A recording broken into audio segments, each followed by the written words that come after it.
Welcome back everybody. Today I'm making the second part video in my hair car tutorials, and this part is going to be a relatively short one. I'm going to be showcasing how to bake the details from your Xgen hair into hair cards that can be then applied and made into a proper groom for your 3D characters. So the first thing that we're gonna have to do is create two planes, and I haven't mentioned this yet, but what I'm gonna be using to bake all of this detail is a program called Xnormal, and Xnormal is the industry standard program. It's used by AAA game developers all around the world. It's a program that gives you incredible detail at the press of a button. Maya has the capacity of creating all of the textures that we would need, as well as Blender and other software, but their process is usually complicated and inefficient, as opposed to Xnormal, which is a free program. It's very optimized, it's very fast, and it gives you all of your high detail textures at the press of a button. So the way that we're gonna do this is we're gonna make a plane, and we're gonna put it underneath all of our hair from Xgen. Then we're going to duplicate that plane and we're gonna put it above the hair. So we're gonna sandwich the hair between two planes, as you can see. The bottom plane is going to be the hair card texture itself, and the upper plane is going to be the cage that we're gonna use for the hair texture. Once you open Xnormal like this, you're gonna go to your high definition tab, and you're going to add the exported hair mesh that we exported in the previous video when you transformed your primitives into polygons. Once you add it, you're gonna add into the low definition meshes tab the plane that is beneath the hair itself, and then you're going to right click on it and click on browse external cage file. Then you're going to locate the cage mesh that you exported, which is above the hairs itself. Then we're gonna go down into the bake options, and in hair cards we don't need more than these 4 options that I'm selecting over here. All of the others are fine, but they hardly add any more detail, so it's just wasted time and storage and energy. A good detail to keep in mind is your bucket size. It's recommended to have it on 256 instead of 32. I just feel that that increases the speed a little bit, and I'm having the resolution of this texture at 4K, and you want to click on the 3 dots next to bake base texture and turn the color from red to white, because this is supposed to be the main color of your hair cards, and you want it to be white so that then you can color it at your own discretion later on. I recommend using the default bucket renderer because only this option is going to allow you to use anti-aliasing, and if you want the highest quality possible, you're gonna want to use the 4x option. Then go ahead and choose the location for the hair cards and click generate maps. It's not going to take a lot of time.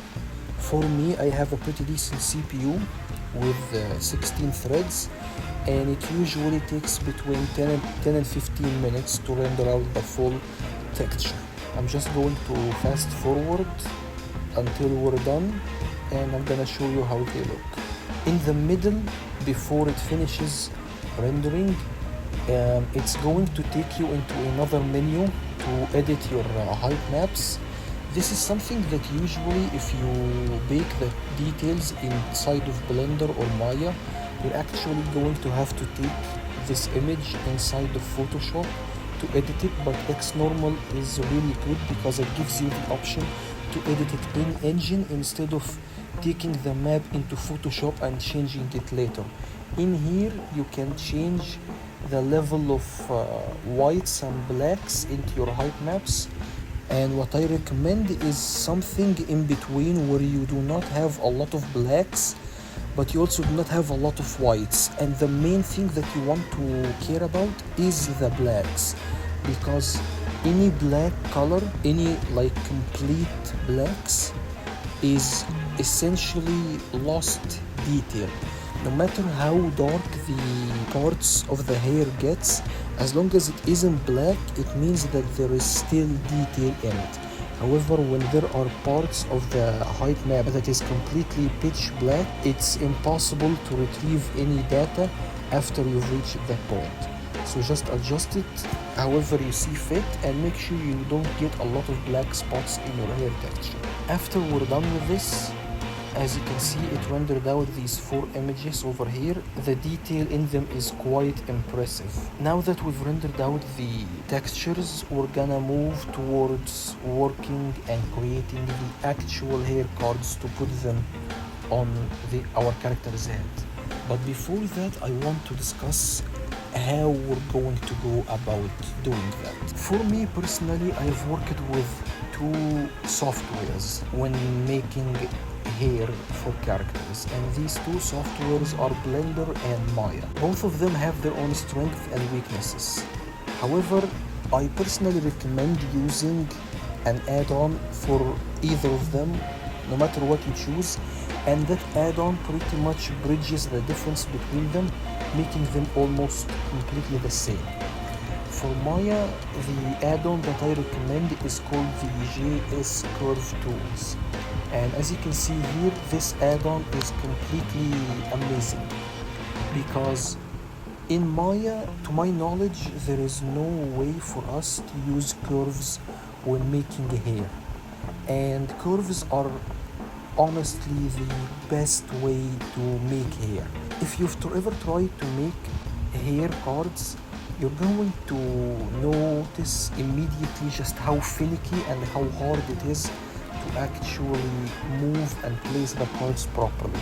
And even if you use modifiers, deformers like bend and coil and whatnot, it is still very much not ideal, and it's not a comfortable process by any means. And the soft selection is also not ideal because it always ends up stretching the mesh, as well as it is a very destructive method that as time goes on and as the mesh builds up over time, you're going to hurt it the more you work on it. It's really not the greatest of methods. The GS Curve Tools helps immensely in that because it introduces a new method of controlling hair, which is using curves. And working with curves to control hair cards is incredibly comfortable. It makes sure that it doesn't stretch and deform the hair card in bad ways. It maintains shape and it maintains the texture without deforming it. It is truly night and day difference. Now, I'm not saying that it is impossible to create good looking hair without using this add-on, but genuinely speaking, if you're considering working with hair full time and actually making good grooms, this tool is going to be near mandatory because it saves an unbelievable amount of time and effort, and for its price and the amount of comfort that it brings into working with hair cards in general, this money is a very worthwhile investment if you plan on making hair cards for the foreseeable future. Now in Blender, the other tool that's very similar to this one is called Hair Tool, and it's very similarly priced to GS, and it pretty much is the exact same add-on to GS in a lot of different ways. Blender is slightly different to Maya because Blender actually, surprising enough, has the capability of working with curves on hair cards by default. Right now, if you open Blender and you add in your hair texture and you try to manipulate the hair cards using curves, it's going to be possible. So then you're going to ask me, then why are we buying this hair tool add-on? The main thing about creating hair cards is you do not just want to make your hair cards consisting of a single card, because a single card is going to be flat, and as such, from certain viewing angles, the hair is going to look 2D and it's gonna look very unnatural. So we always want to have multiple single hair cards intersecting one another and overlapping to create 3D effect similar to clumping hair. And this is what is impossible in Blender.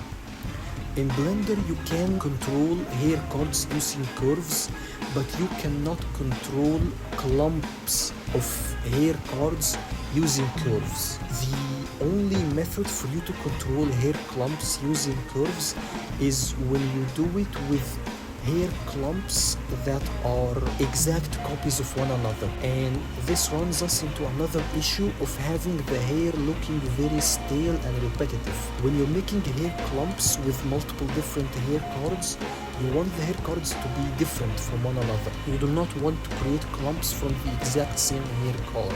But that is virtually impossible in Blender. And so both of these add-ons in Blender and Maya essentially allow us to do the same exact thing in different softwares. The main goal is to be able to create hair clumps consisting of multiple hair cards that are different in shape and controlling them with curves.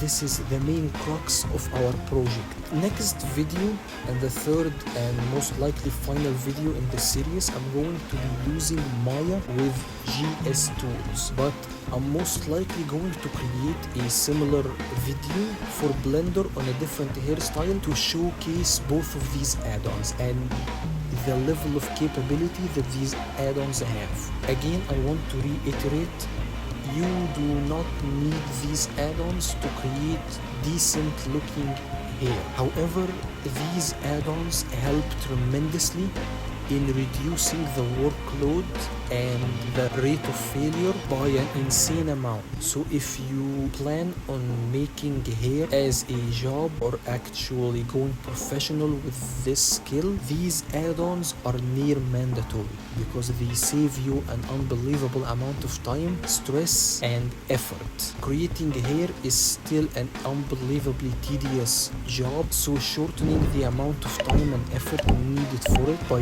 utilizing these incredible add-ons is a very worthwhile investment in my opinion. Anyway, this is the end of the video. If you found this video helpful, please leave a like and subscribe.